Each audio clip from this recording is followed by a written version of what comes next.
and not just for the normal reasons of public speaking, although that's there too.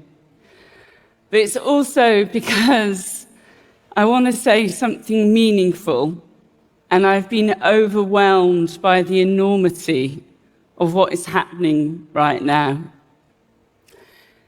And there's a particular set of circumstances which have also been feeding into my confusion and denial.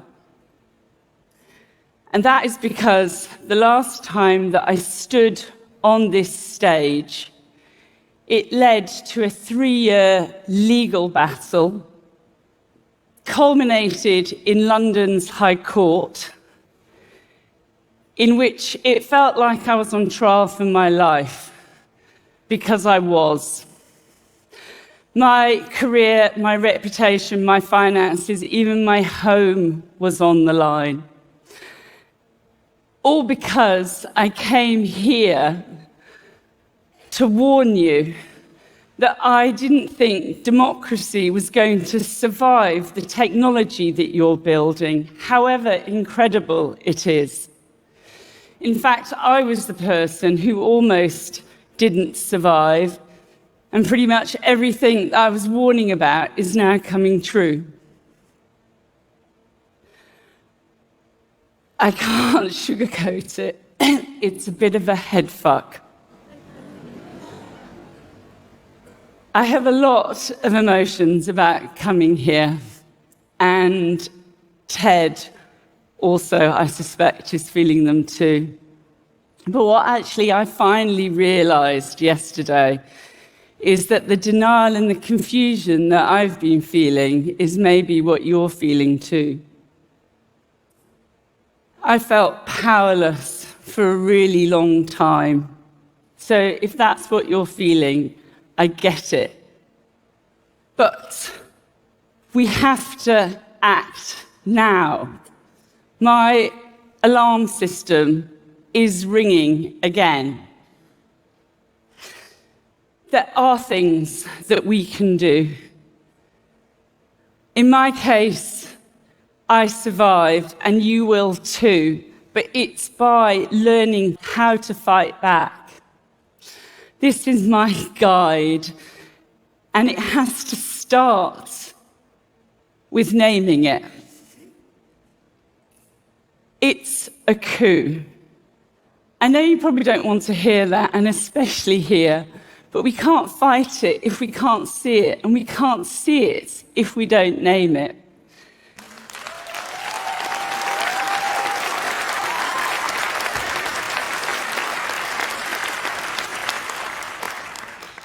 The Russian and American presidents are now speaking the same words. They are telling the same lies. We are watching the collapse of the international order in real time, and this is just the start. Coups are like concrete. When they stop moving, they set. It is already later than we think. This image, some of you in this room might know these people. I call it tech bros in hostage situations. It's a message to you. This is Putin's playbook. He allows a business elite to make untold riches in exchange for absolute loyalty. Some people are calling this oligarchy, but it's actually bigger than that. These are global platforms. It's broligarchy.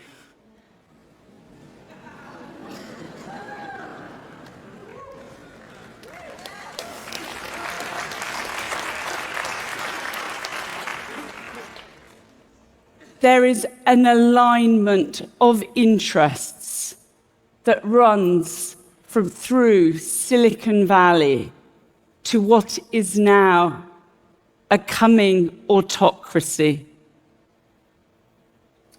It's a type of power that the world has never seen before. It's always the data. It's the crack cocaine of Silicon Valley. You know, the first thing that Elon Musk did was to send his cyber troops into the US Treasury to get access to the data. That is not a coincidence, it's a hack. That data is now feeding AIs that are choosing who to sack and who to replace. Sorry, eliminate fraud and waste. When we broke the Cambridge Analytica story about the harvesting 87 million people's Facebook data, people freaked out, rightly. This is chicken feed compared to that. But it is the blueprint.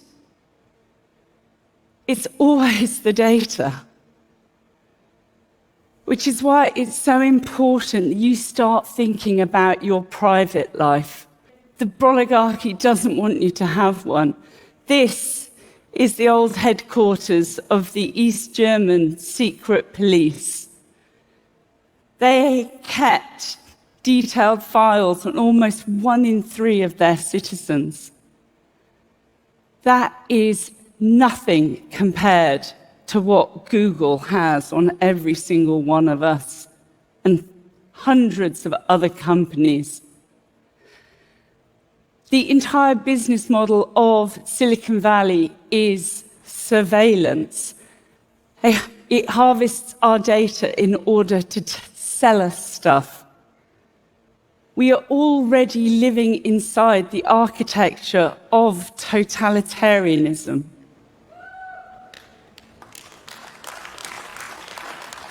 It may not have been deliberate, but we now have to start acting as if we live in East Germany and Instagram is the Stasi. Politics is downstream from culture. So I actually learned this from somebody who I think of as one of the great philosophers of our age, Steve Bannon. He actually stole it from somebody else.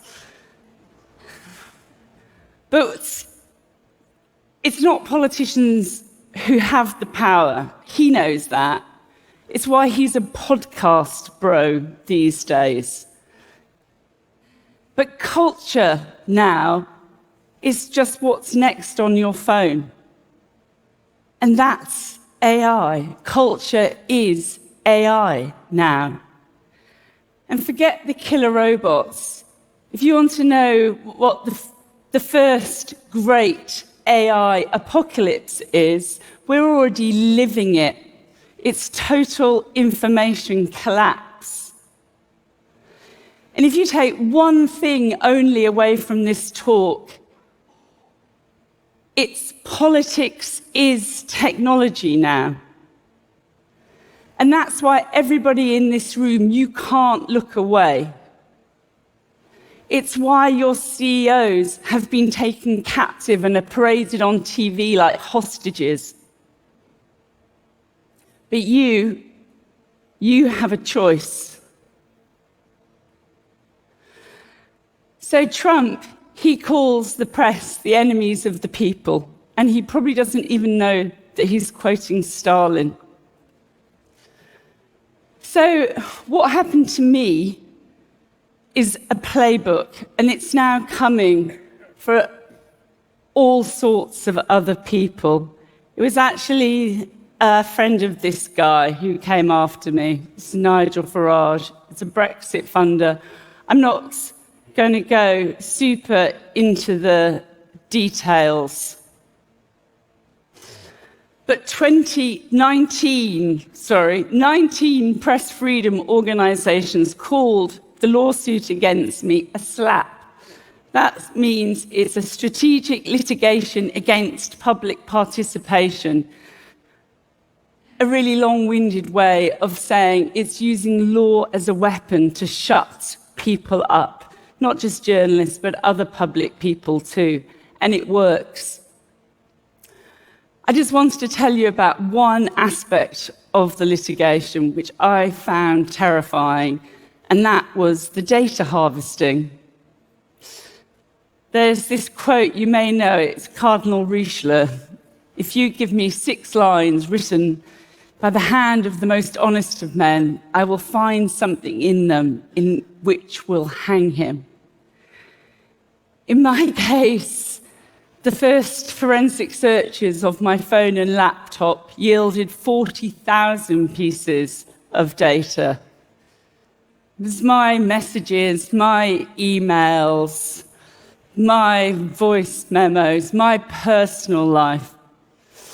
And the whole thing about this, the attack which came for me, was really personal. Because the thing about this litigation is only one part of the playbook. It was also this sort of massive online campaign of abuse, which is just day after day, after day, after day. Because my most unforgivable crime was reporting while female. It was a digital witch burning.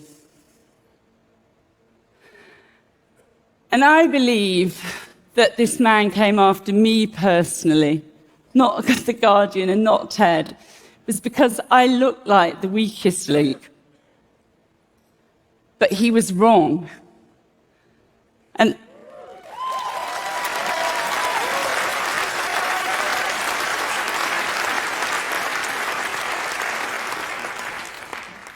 30,000 people rose up to support me. They contributed almost £1 million to a legal defence fund because they saw a bully trying to crush me and they would not let it stand. And it always makes me emotional when I think about that. I just heard somebody was saying the camera person, I don't know where they are, contributed. This whole talk is actually my gratitude towards everybody who did that. But it's also why I know about what we have to do next. You know, Trump is suing news organizations, and every day they're settling. These are big corporates with corporate interests. Not everybody can stand up to power, but there are people who are doing it, and we can support them. We have to have each other's backs right now, because we are the cavalry now. You know, this is really important to me, but I spoke to a UK libel lawyer before this talk. I want to say that there is an awful lot of facts set down in a High Court judgment, and we're actually taking the case now to the European Court of Human Rights. We're testing the UK on its laws around freedom of expression. So look after facts. You'll miss them when they've gone. This is Wayback Machine. Give them money. They're trying to preserve the internet as it's being deleted day by day.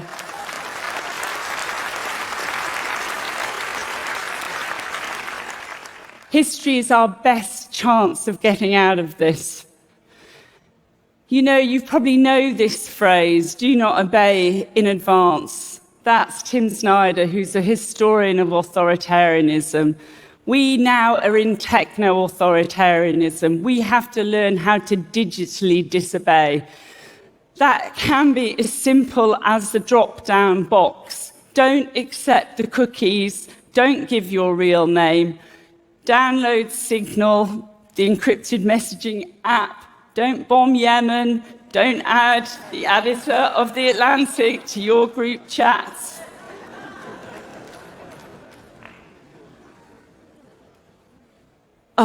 Don't experiment on children. You know, social mores change. We don't send children down coal mines anymore. And in years to come, allowing your child to be data harvested from birth will be considered child abuse.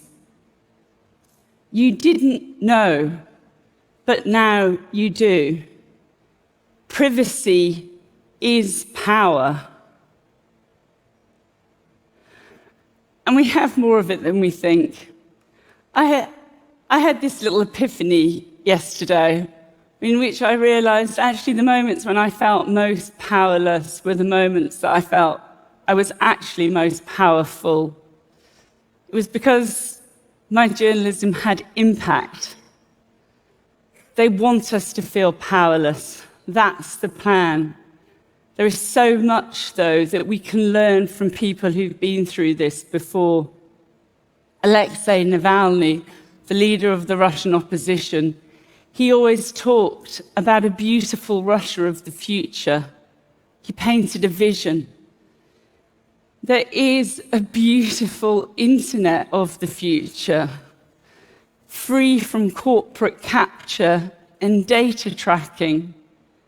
We can build it.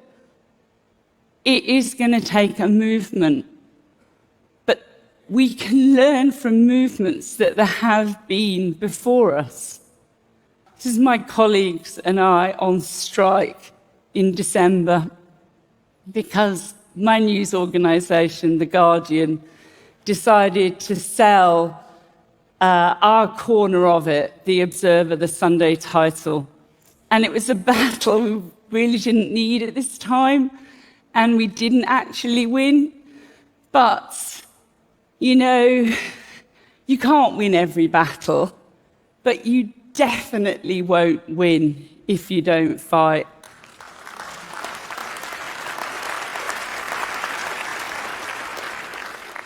So I want to leave you with this. This is ChatGPT writing a TED Talk in the style of Carole Cadwalladr. And it is creepily plausible. But what it doesn't know, because AI is actually as dumb as a rock, is that I am going to turn to Sam Altman, who is coming here, a TED speaker, and say that this does not belong to you. ChatGPT has been trained on my IP, my labour, my personal data.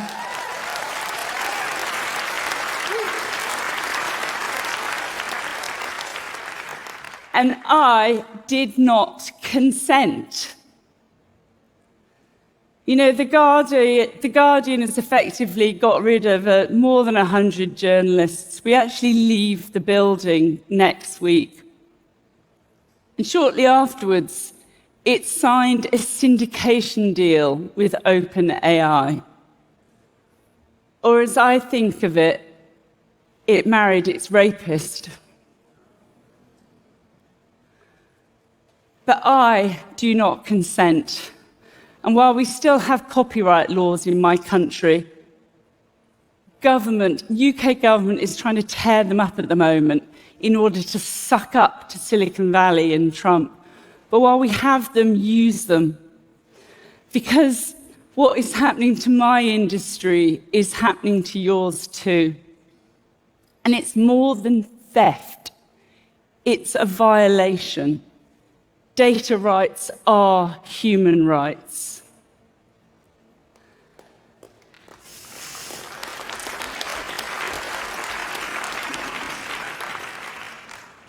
In 2019, I came here and I called out the gods of Silicon Valley. I was wrong. Sam Altman, Mark Zuckerberg, Elon Musk, you are not gods. You are men, and you are careless.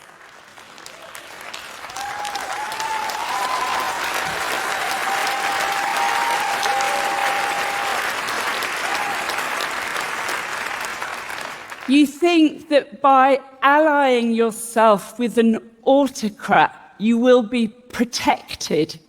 That's not how history works. It's not even how oligarchy works. This is Mikhail Khodorkovsky. He was an oligarch until he was sent to Siberia to prison for 10 years after Putin tired of him. You are sucking up to a tyrant who is trying to destroy the laws who made your businesses possible. You're collaborators. You're complicit in a regime of fear and cruelty. But the rest of us, we all here, we have a choice. I chose to come back to TED because I'm reclaiming my story, my words.